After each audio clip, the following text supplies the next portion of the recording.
अरे दोस्तों, सूरह फातिहा के नाम कौन कौन से हैं, कितने हैं और उन नामों की वजह क्या है, आज की वीडियो में आप दोस्त ये बात जानेंगे। मज़ीद आगे बढ़ने से पहले एक छोटी सी गुजारिश है कि अगर वीडियो पसंद आए तो इसे लाइक कर दें। अगर आप चैनल पे नए हों तो चैनल को सब्सक्राइब करके बेल आइकन प्रेस कर दें ताकि हमारी हर आने वाली वीडियो का नोटिफिकेशन आप तक पहुँचता रहे। सूरह फातिहा के मुताद्दिद नाम हैं। उन नामों का ज़्यादा होना इसकी फजीलत और शर्फ की दलील है। इसके मशहूर 15 नाम आपके सामने वीडियो के अंदर पेश किए जा रहे हैं।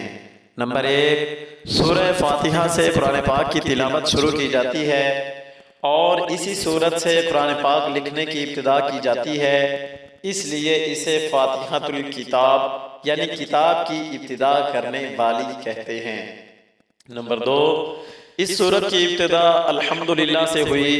इस मुनासबत से इसे सूरतुल हम्द यानी वो सूरत जिसमें अल्लाह ताला की हम्द बयान की गई है कहते हैं। नंबर 3 और 4, सूरह फातिहा कुरान पाक की असल सूरह फातिहा है। इस बिना पर इसे उम्मुल कुरान और उम्मुल किताब कहते हैं।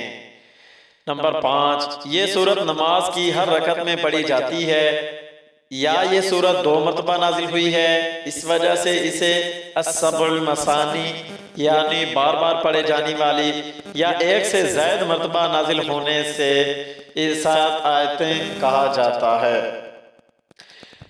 नंबर 6, 7 और 8, दीन की बुनियादी उमूर का जामे होने की वजह से सूरह फातिहा को सूरतुल कंज, सूरतुल वाफिया और सूरतुल काफिया कहते हैं। नंबर 9 और 10, शिफा का बाइस होने की वजह से इसे सूरतुल शिफा और सूरतुल शाफिया कहते हैं। नंबर 11, 12, 13, 14 और 15, दुआ पर मुश्तमिल होने की वजह से इसे सूरतुल दुआ, सूरतुल तालीमिल मसअला, सूरतुल सवाल, सूरतुल मुनाजात और सूरतुल तफवीज़ भी कहा जाता है।